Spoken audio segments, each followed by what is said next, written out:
3 मई 1999 Pakistani northern infantry army ने Kargil district की line of actual control LOC को क्रॉस करके भारतीय सेना की 137 बंकर को अपने कब्जे में कर लेता है। और स्थानीय लोगों की सूचना मिलने के बाद इंडियन आर्मी इस चीज की जांच शुरू करता है और बाद में पता चलता है कि हजारों से भी ज्यादा संख्या में पाकिस्तानी सेना ने भारतीय सेना की बंकर को अपने कब्जे में कर लिया। और इंडियन आर्मी भारतीय सेना की बंकर को रिकैप्चर करने के लिए भूमि पर ऑपरेशन विजय की शुरुआत करते हैं। इंडियन एयरफोर्स ने ऑपरेशन सफेद सागर की शुरुआत करते हैं और इंडियन नेवी ने ऑपरेशन तलवार की शुरुआत करते हैं। 2 महीना 2 हफ्ता 2 दिन तक चलने के बाद इस वार में भारतीय सेना को जीत मिलता है और इस युद्ध में भारतीय सेना के कई वीर जवान शहीद हो जाते हैं, जिसको इंडियन आर्मी के सबसे बड़ा मेडल परमवीर चक्र से सम्मानित किया जाता है। 26 जुलाई 1999 को ऑफिशियली कारगिल विजय दिवस घोषित किया गया है और इसी वजह से हर साल 26 जुलाई को कारगिल विजय दिवस पालन किया जाता है। कारगिल डिस्ट्रिक्ट के द्रास सेक्टर में कारगिल वार मेमोरियल बनाया गया है और दिल्ली पर अमर जवान ज्योति जलाया गया है, जहां पर एक दिया 24/7 आवर जलता रहता है। नमस्कार दोस्तों, जब जब घुसपैठियों ने हमारे देश को कब्जा करने की कोशिश की, हमारे देश की वीर जवानों ने हमेशा भारत माता की रक्षा की और अपना बलिदान देकर इस मिट्टी की शान को बढ़ाया। फरवरी 1999 में लाहौर डिक्लेरेशन साइन होने के बाद भी कैसे पाकिस्तानी ने छल करके भारतीय सेना की बंकर को अपने कब्जे में कर लेता है और कैसे कारगिल वार की शुरुआत होता है, आज की इस वीडियो में ही एक्सप्लेन करने की कोशिश करूंगा। 1971 में इंडो पाक वॉर खत्म होने के बाद 2 जुलाई 1972 में Indian prime minister Indira Gandhi और पाकिस्तान प्राइम मिनिस्टर जुल्फिकार अली भुट्टो ने मिलकर शिमला एग्रीमेंट साइन करता है। इस एग्रीमेंट का मेन लक्ष्य था कि दोनों देशों के बीच एक मित्रता का संबंध बनाना, ताकि दोनों देशों के बीच शांति कायम रहे। कोई भी देश एलओसी को कभी भी वायलेट नहीं करेगा। अगर एलओसी को लेकर दोनों देशों के बीच कोई भी कॉन्फ्लिक्ट होता है तो दोनों देश बजाय युद्ध के बैठ के उस मामले को सुलझाने की प्रयास करेगा। लेकिन पाकिस्तान के साथ सबसे बड़ा दिक्कत यह है कि पाकिस्तान का जो जनरल रहता है कभी भी पाकिस्तान की प्राइम मिनिस्टर की ऑर्डर को फॉलो नहीं करता है। 21 फरवरी 1999 में भारत की प्राइम मिनिस्टर अटल बिहारी वाजपेयी दिल्ली से लाहौर तक एक बस यात्रा करते हैं और लाहौर में प्रेस कॉन्फ्रेंस के सामने पाकिस्तान की प्राइम मिनिस्टर नवाज शरीफ के साथ मिलकर लाहौर डिक्लेरेशन साइन करते हैं। बहुत दिन दुश्मनी होगी, अब कुछ दोस्ती को भी मौका मिलना चाहिए। लाहौर डिक्लेरेशन का मेन लक्ष्य था दोनों देशों के बीच मित्रता का संबंध बनाना, ताकि दोनों देशों के बीच एक म्यूचुअल बॉन्डिंग बना रहे। सर्दी की मौसम में कारगिल डिस्ट्रिक्ट में एलओसी में टेम्परेचर -40 डिग्री तक पहुंच जाता है और इसी वजह से हमारे देश के प्राइम मिनिस्टर अटल बिहारी वाजपेयी जी ने नवाज शरीफ के साथ एक एग्रीमेंट किया था लाहौर डिक्लेरेशन में कि सर्दी के मौसम में हम भी अपना सेना को एलओसी से वापस ले आएंगे और पाकिस्तान भी अपना सेना एलओसी से वापस ले आएगा और जैसे गर्मी की मौसम आएगा तो फिर से सेना को एलओसी में तैनात कर दिया जाएगा। 1999 में सर्दी के मौसम में भारतीय सेना एलओसी से वापस आ गई, लेकिन इस बार पाकिस्तानी सेना एलओसी से वापस नहीं गया, क्योंकि 1998 से ही पाकिस्तान के जनरल परवेज मुशर्रफ ने पाकिस्तानी नॉर्दर्न इन्फेंट्री आर्मी को ट्रेनिंग दे रहा था। कश्मीर एरिया में इतना ज़्यादा पहाड़ है कि इंडस्ट्री का कोई नामो निशान नहीं है। 3 मई 1999 कश्मीर डिस्ट्रिक्ट की बाटालिक एरिया में तासी नामगल नाम का एक व्यक्ति अपना याक चरा रहा था और जब वापस घर आने के टाइम हुआ तो उन्होंने देखा कि उसका एक याक खो गया था।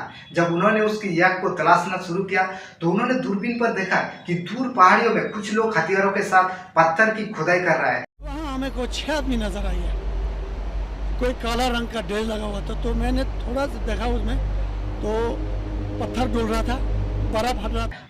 और उन्होंने इस घटना को देखने के बाद तुरंत नियरेस्ट इंडियन आर्मी की चेक पोस्ट पर इन्फॉर्म किया और इंडियन आर्मी ने इस चीज की जांच करने के लिए हेलीकॉप्टर का इस्तेमाल किया और बाद में पता चला कि हजारों से भी ज्यादा मात्रा में पाकिस्तानी सेना ने भारतीय सेना की बंकर को अपने कब्जे में कर लिया और भारतीय सेना ने एक पेट्रोलिंग चलाया और उस पेट्रोलिंग के दौरान बदकिस्मती से भारतीय सेना की 5 जवान को पाकिस्तानी सेना ने कैप्चर करके मार देता है। पाकिस्तानी आर्मी जनरल परवेज मुशर्रफ के स्टेटमेंट के हिसाब से 1500 पाकिस्तानी नॉर्दर्न इन्फेंट्री आर्मी को एलओसी की भारत की साइड में भेजा गया था और वो लोग भारतीय सेना की 137 बंकर को अपने कब्जे में कर लिया था और इस मिशन का नाम दिया गया था ऑपरेशन भद्रा। ऊंची ऊंची पहाड़ों की वजह से इस जगह पर रोड बनाना काफी मुश्किल है। कुछ जगहों पर एक ही रोड होता है एक जगह को दूसरे जगह से जोड़ने के लिए। हमारी लोकेलिटी में अगर एक रोड ब्लॉक हो जाता है तो हम दूसरे रोड का इस्तेमाल करते हैं, लेकिन कश्मीर की एरिया में ज्यादातर रोड ऐसा है कि अगर एक रोड ब्लॉक हो जाता है तो दूसरे साइड का जो एरिया रहता है वो पूरी तरह से अपने आप ही ब्लॉक हो जाता है। कारगिल डिस्ट्रिक्ट के ऊपर से श्रीनगर से लेह को जोड़ने वाला सिर्फ एक ही रोड है NH1 और इसी NH1 से सियाचिन जा सकता है और NH1 रोड कारगिल डिस्ट्रिक्ट के अंदर कुछ जगह पर एलओसी की बहुत ही करीब है।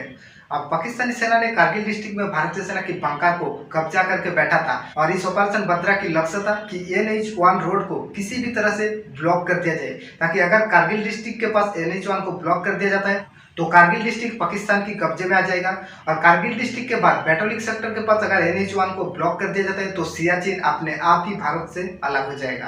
कारगिल की युद्ध हुआ था मेनली कारगिल डिस्ट्रिक्ट की 4 अलग अलग सेक्टर में, मुस्को वैली, द्रास, कक्सर और बैटलिक सेक्टर में। द्रास की सेक्टर में NH-1 एलओसी की बहुत ही करीब है और ज़्यादातर लड़ाई हुआ था द्रास सेक्टर में ही। द्रास सेक्टर में बहुत ही ज़्यादा ऊंची ऊंची पहाड़ है, जैसा कि टोलोलिंग, 0.5140, 0.4875 और टाइगर हिल। टाइगर हिल की हाइट तो बहुत ही ज़्यादा है, सी लेवल से टाइगर हिल की हाइट 18,000 फीट ऊंचाई पर है और इन सारे पहाड़ियों पर दुश्मन अपना डेरा डाल के बैठा था। कश्मीर की कारगिल डिस्ट्रिक्ट में ये वार होने की वजह से इस वार को कारगिल वार नाम दिया गया था। पाकिस्तानी आर्मी के पास एक बहुत ही बड़ा एडवांटेज था, क्योंकि पाकिस्तानी सेना पहले से ही पहाड़ियों के ऊपर बैठा था और NH-1 एलओसी की बहुत ही करीब था, इसीलिए पाकिस्तानी सेना बहुत ही अच्छे से NH-1 को अपने निगरानी में रखा था और इसी वजह से भारतीय सेना NH-1 को इस्तेमाल नहीं कर पाया, क्योंकि NH-1 से अगर कोई भी भारतीय सेना की व्हीकल जाएगा तो पाकिस्तानी सेना आसानी से उस व्हीकल को डिस्ट्रॉय कर देता। पाकिस्तानी सेना के पास हेवी मात्रा में anti aircraft gun, artillery gun, machine gun, sniper, grenade, stinger missile मौजूद था। भारतीय सेना ने प्लान बनाता है कि टोलोलिंग से शुरुआत करके एक के बाद एक पहाड़ियों को 0.5140, 0.4875 और एंड में टाइगर हिल को कैप्चर किया जाएगा। और इसी बीच 9 मई 1999 में पाकिस्तानी सेना की ओर से आर्टिलरी गन से फायरिंग शुरू होता है और एक तोप का गोला सीधा के गिरता है कश्मीर डिस्ट्रिक्ट की एम्यूनो डंप पर, जहां पर भारतीय सेना की गोला बारूद रखा हुआ था और एक ही झटके में पूरा डंप तबाह हो जाता है। 10 मई 1999 को पाकिस्तानी सेना की एक बड़ा संख्या कारगिल डिस्ट्रिक्ट की मुक्सो, कक्सर, द्रास और बैटलिक सेक्टर में घुस जाता है और इसी वजह से दोपहर के टाइम कश्मीर वैली से इंडियन आर्मी को कारगिल सेक्टर में ट्रांसफर किया गया। देश भर से आर्मी को कारगिल डिस्ट्रिक्ट में लाया गया, जिसमें था जैक रेजिमेंट, राजपूत बैटालियन, ग्रेडियन बैटालियन, जम्मू कश्मीर राइफल। हम शांति चाहते हैं, ये तो दुनिया ने देखा। अब दुनिया ये देखेगी कि हम शांति की रक्षा के लिए और अपनी शक्ति का भी प्रदर्शन कर सकते हैं। 19 मई 1999 को भारतीय सेना ऑपरेशन विजय की शुरुआत करता है और 4 अलग अलग टीम को कारगिल डिस्ट्रिक्ट की 4 अलग अलग सेक्टर में भेजा जाता है। 22 मई 1999 को भारतीय सेना की ग्रेडियन बैटालियन टोलोलिंग पर अपना चढ़ाई शुरू करता है और नीचे से सपोर्ट के लिए आर्टिलरी गन से दुश्मनों पर फायरिंग किया जाता है, ताकि पहाड़ियों पर चढ़ाई करने के दौरान दुश्मनों से सेना को अटैक ना सहना पड़े। लेकिन पहला अटैक में भारतीय सेना को हार का सामना करना पड़ता है और उसके बाद दूसरे अटैक में ग्रेनेडियन आर्मी पाकिस्तानी आर्मी को हराने में सक्षम रहते हैं। टोलोलिंग की पहाड़ियों में 21 दिन तक वार चलने के बाद फाइनली 23 जून को भारतीय सेना टोलोलिंग पहाड़ को रिकैप्चर कर लेता है और टोलोलिंग पहाड़ पर भारत की तिरंगा लहरा देता है। 0.5140 एक बहुत ही इंपॉर्टेंट पीक था और ये टोलोलिंग से 1500 मीटर नॉर्थ में था और इसकी हाइट टोलोलिंग से भी ज़्यादा था।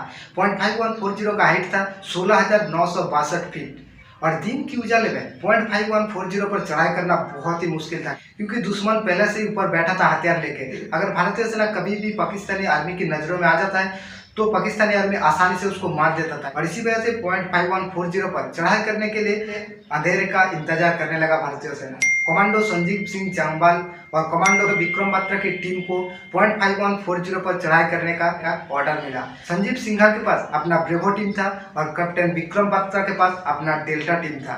मिशन में सक्सेस मिलने के बाद रेडियो पर कौन सा सिग्नल दिया जाएगा ये चूज किया जा रहा था, तो संजीव सिन्हा ने चूज किया कि अगर मैं सफल रहा इस मिशन में तो रेडियो पर मैं वो या सिग्नल दूंगा और कैप्टन विक्रम बत्रा ने चुना ये दिल मांगे मोर। 19 जून रात की 8:30 पर दोनों टीम 0.5140 की चढ़ाई शुरू करता है। एक टीम ईस्ट की ओर से चढ़ाई शुरू करता है और दूसरा टीम नॉर्थ की ओर से चढ़ाई शुरू करता है और नीचे से सपोर्ट देने के लिए आर्टिलरी गन पर दुश्मनों पर फायरिंग किया जा रहा था। प्लान के हिसाब से जब भारतीय सेना टारगेट की 200 मीटर की दूरिया पर रहेगा तब आर्टिलरी गन से फायरिंग बंद कर दिया जाएगा। 20 जून को भारतीय सेना 0.5140 की चोटी पर पहुंचते हैं और जैसे ही आर्टिलरी गन और 105 mm गन से फायरिंग बंद हो जाता है तो पाकिस्तानी सेना बंकर से निकलकर भारतीय सेना पर गोलियां बरसाने लगता है। तब भारतीय सेना के कमांडर ने रेडियो पर आर्टिलरी गन से कंटिन्यूअसली फायरिंग करने का आदेश देता है, जब तक भारतीय सेना दुश्मन से 100 मीटर की दूरिया पर ना पहुंच जाते हैं। पीक पर संजीव सिंह की ब्रेवो टीम पहले ही पहुंच जाता है और पाकिस्तानी सेना को हराकर रेडियो पर सिग्नल देता है वो या। बात्रा की डेल्टा टीम पीछे से चढ़ाई करता है और चोटियों पर पहुंचने के बाद पाकिस्तानी सेना की बंकर को पूरी तरह से डिस्ट्रॉय कर देता है। इस युद्ध के दौरान विक्रम बात्रा घायल होने के बावजूद अपनी फर्ज निभाने में कोई कसर नहीं छोड़ा। अपनी टीम को लीड करके पाकिस्तानी सेना को पीछे हटा दिया और रेडियो में सिग्नल दिया, ये दिल मांगे मोर। Signal was "Ye Dil Mange More." The guys were so highly charged up that they're wanting that some more bunkers should have been there and we would have got the more chaps. 26 जून को भारतीय सेना point 5140 को recapture कर लेता है और point 5140 recapture करने के बाद असाइनमेंट था पॉइंट 4875 को कैप्चर करना। लेकिन ब्रेवो और डेल्टा टीम को इस वार के बाद रेस्ट के लिए कारगिल की गुमरी में भेज दिया जाता है और दूसरे टीम को पॉइंट 4875 पर चढ़ाई करने का ऑर्डर दिया जाता है। इस युद्ध में बोफोर FH-77B ने बहुत ही महत्वपूर्ण भूमिका निभाया। बोफोर की रेंज होता है 40 किलोमीटर, यानी कि 40 किलोमीटर दूर से ही टारगेट को आसानी से उड़ा सकता है और इसमें टारगेट फिक्स करके आप इसको ऑपरेट कर सकते हो। जिस लोकेशन का फिक्स करोगे उसी लोकेशन को डिस्ट्रॉय कर देगा ये बोफोर्स और 105 mm गन से कंटिन्यूसली दुश्मनों पर बमबार्डिंग किया जाता है और इसी के दौरान भारतीय सेना पॉइंट 4875 पर चढ़ाई शुरू कर देता है।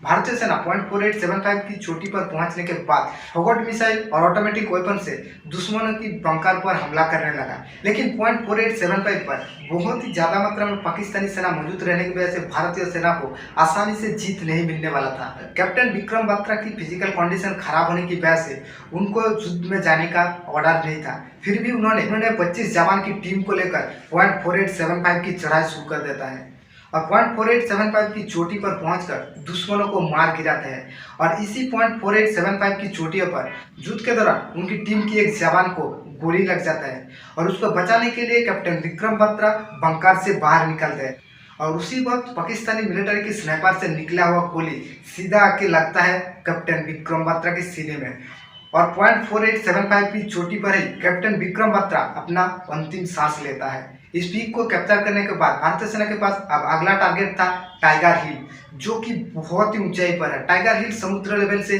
18,000 फीट ऊंचाई पर है। जब भारतीय सेना 4875 को कैप्चर करके नीचे उतर रहा था तो इसी भी टाइगर हिल से बैठे हुए पाकिस्तानी सेना ने भारतीय सेना पर गोलियां बरसाने लगा और पॉइंट 4875 से नीचे उतरने के वक्त ज़्यादातर भारतीय सेना शहीद हो गए। 26 मई 1999 को इंडियन एयरफोर्स ने ग्राउंड ट्रॉप के साथ मिलकर ज्वाइंट ऑपरेशन करता है और इस ऑपरेशन का नाम देता है ऑपरेशन सफेद सागर। लेकिन 27 मई 1999 इंडियन एयरफोर्स को एक बहुत ही बड़ा झटका लगता है। इंडियन एयरफोर्स की MiG-27 एयरक्राफ्ट तकनीकी खराब की वजह से नीचे गिर जाता है और MiG-27 का पायलट था कंबापति नचिकेता राव। नचिकेता राव जब प्लेन में तकनीकी खराबी आता है तो पैराशूट से नीचे लैंडिंग करता है, लेकिन बदकिस्मती से वो पैराशूट पाकिस्तान की साइड में लैंड कर जाता है और 3 घंटे की सर्च ऑपरेशन के बाद नचिकेता पाकिस्तान आर्मी के हाथ लग जाता है। लेकिन वायलेट की वजह से बाद में नचिकेता को इंडिया को वापस सौंपना पड़ता है। बाद में पाकिस्तानी सेना ने नचिकेता को भारत को वापस कर दिया, लेकिन उस वक्त इंडियन एयरफोर्स को ना ही नचिकेता के बारे में और ना ही MiG-27 के बारे में कुछ पता था, क्योंकि MiG-27 की रेडार भी काम नहीं कर रहा था क्रैश लैंडिंग की वजह से। और MiG-27 की पता लगाने के लिए MiG-21 को भेजा जाता है, जिसका पायलट था अजय आजूजा।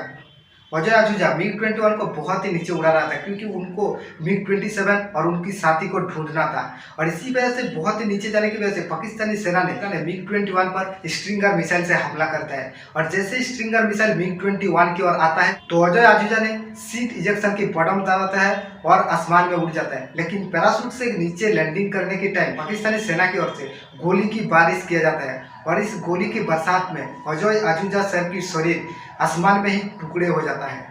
इंडियन एयरफोर्स ने हेलीकॉप्टर को इस्तेमाल करने का प्लान बनाया क्योंकि फाइटर प्लेन बहुत ही तेजी से उड़ता है और इसी वजह से दुश्मन कहां पर बैठा है ये पता लगाना बहुत ही मुश्किल हो रहा था। लेकिन भारतीय सेना के पास Mi-24, Mi-35 जैसा लड़ाकू विमान था और इस विमान की वेट बहुत ही ज़्यादा होने की वजह से ज़्यादा ऊंचाई पर नहीं उड़ सकता था। ये विमान सिर्फ 10,000 फीट की ऊंचाई पर उड़ सकता था, लेकिन वार चल रहा था 18,000 फीट की ऊंचाई पर। इसी वजह से Mi-17 हेलीकॉप्टर को मॉडिफाई करके पॉट लगा दिया गया ताकि उसमें मिसाइल ले जा सकते हैं। हेलीकॉप्टर को मिसाइल हमले से बचाने के लिए हेलीकॉप्टर पर एक फ्लेयर का इस्तेमाल किया। बेसिकली मिसाइल गर्मी को भाप पे आता है, जिस तरफ गर्मी होता है उसी तरफ मिसाइल अपना दिशा बदल देता है। इसी वजह से एक फ्लेयर का इस्तेमाल किया गया हेलीकॉप्टर पर। लेकिन 4 हेलीकॉप्टर में से सिर्फ 3 ही हेलीकॉप्टर पर इस फ्लेयर का इस्तेमाल किया गया था और एक हेलीकॉप्टर पर इस फ्लेयर का इस्तेमाल नहीं किया गया था। अब पाकिस्तानी सेना की स्ट्रिंगर मिसाइल हमले में से 3 हेलीकॉप्टर मिसाइल हमले से बच जाता, क्योंकि फ्लेयर की इस्तेमाल करने की वजह से फ्लेयर ने मिसाइल की दिशा को दूसरे दिशा में बदल देता था और जिस हेलीकॉप्टर पर फ्लेयर का इस्तेमाल नहीं किया गया था वो हेलीकॉप्टर मिसाइल हमले की लपेट में आ जाता है। 24 मई 1999 को 2 जगुआर एयरक्राफ्ट पाकिस्तान की एलओसी पर घुस जाता है और एक यंगर पायलट ने पाकिस्तानी मिलिट्री कैंप को देखकर अपना मिसाइल लॉक कर देता है और अपने सीनियर से पूछता है कि क्या मैं मिसाइल ऑपरेट कर दूं। तो सीनियर ऑपरेटर उनसे उसकी लोकेशन पूछता है, तो वो पाकिस्तान के अंदर घुस गया था। किसी भी कंट्री के अंदर जाके मिसाइल ऑपरेट करना प्रोटोकॉल के खिलाफ होता है। इसी वजह से सीनियर पायलट ने उनको मिसाइल ऑपरेट करने से रोक दिया। भारतीय नेवी ने ऑपरेशन तलवार की शुरुआत किया। वेस्टर्न नेवी और साउथर्न नेवी ने मिलकर पाकिस्तान की मर्चेंट नेवी पर आक्रमण करता है और अरब सी में पाकिस्तान की ट्रेड को पूरी तरह से ब्लॉक कर देता है और इसी वजह से पाकिस्तान की ट्रेड अरब सी में पूरी तरह से बंद हो गया और पाकिस्तान के पास सिर्फ 6 दिन का फ्यूल मौजूद था। इस वार में फ्रांस में मिराज 2008 लेजर गाइड बॉम्बार्ड ने बहुत ही अहम भूमिका निभाया था। 2 महीनों तक युद्ध चलने के बाद 75 से 80% एरिया को भारतीय सेना ने रिकैप्चर कर लिया था। 4 जुलाई 1999 को Pakistani prime minister Nawaz Sharif America पहुंचते हैं बिल क्लिंटन के पास मदद मांगने के लिए, लेकिन बिल क्लिंटन ने उसको पूछता है कि नॉर्दर्न इन्फेंट्री आर्मी आपकी है और दूसरी ओर कि नॉर्दर्न इन्फेंट्री आर्मी एलओसी के पाकिस्तान की साइड में है या फिर इंडियन साइड में है। तो नवाज शरीफ कहता है कि नॉर्दर्न इन्फेंट्री आर्मी एलओसी की इंडियन साइड में पहुंच गया है और बिल क्लिंटन नवाज शरीफ को यह कहता है कि एलओसी के इंडियन साइड से नॉर्दर्न इन्फेंट्री पाकिस्तानी आर्मी को वापस पाकिस्तान में ले लिया जाए। 5 जुलाई 1999 को नवाज शरीफ पाकिस्तानी आर्मी को पीछे हटने का ऑर्डर देता है और 14 जुलाई 1999 को भारतीय गवर्नमेंट ने ऑफिशियली कारगिल विजय दिवस घोषित कर दिया। लेकिन भारतीय सेना को अभी भी शक था कि कहीं पर पाकिस्तानी सेना छुप के तो नहीं बैठा है। इसी वजह से भारतीय सेना ने हेलीकॉप्टर ऑपरेशन किया और उसके बाद 26 जुलाई 1999 को फाइनली कारगिल की ऑफिशियल विजय दिवस घोषित कर दिया गया। उम्मीद करता हूँ कारगिल वार की इन्फॉर्मेशन आपको इन्फॉर्मेटिव लगा। Thank you so much. Wish you all the best.